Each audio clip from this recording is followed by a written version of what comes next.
আমাদের আসলে এটা ভাঙার পরিকল্পনা আগে থেকে ছিল, প্রশাসনের নির্দেশে যতটুকু প্রশাসন বলবে আমরা আগে এটা ভেঙে করতাম। কিন্তু কালকে ভূমিকম্প যেটা হয়েছে, এটা তো বাংলাদেশের ইতিহাসে এরকম ভূমিকম্প খুবই কমই হয়েছে, তো যার কারণে একটা আতঙ্কের সৃষ্টি হয়ে যায় এবং যার ফলে আমরা খুব দ্রুত এটার পদক্ষেপ নেই এবং আজকে সকাল থেকে এটা ভাঙার কার্যক্রম চলতেছে এবং অলরেডি অর্ধেকের বেশি ভাঙা হয়ে গেছে এবং এটা খুবই দ্রুত প্রশাসন যতটুকু আমাদের নির্দেশ দিবে ওই নির্দেশে আমরা ততটুকু খুবই দ্রুত ভেঙে ফেলবো। সকাল 7টার থেকে ভাঙতেছি ভাই। আমরা ওই বাড়ির মালিকের ভূমিকম্প হচ্ছে না, তার কারণে আমার নিয়ে এলো, নিয়ে এসে হাট ধরছিল, কারণ ভাঙচুর করে এখন নতুন করে ফিরে গাঁথনি করবে।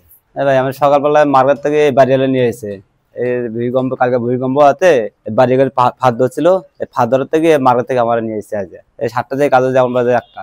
ভূমিকম্প হওয়ার পরপরই আসছিল ওনারা, এসে ভিডিওটা নিউজটা ছাড়ছে, ভবনটি ভেঙে গেছে চারতলা।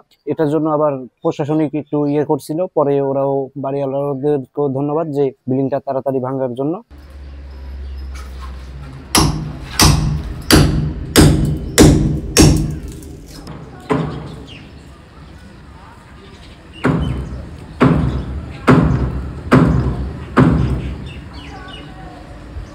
হিরন আরও মিনারেল ওয়াটার মাত্র 50 পয়সায় প্রতি লিটার।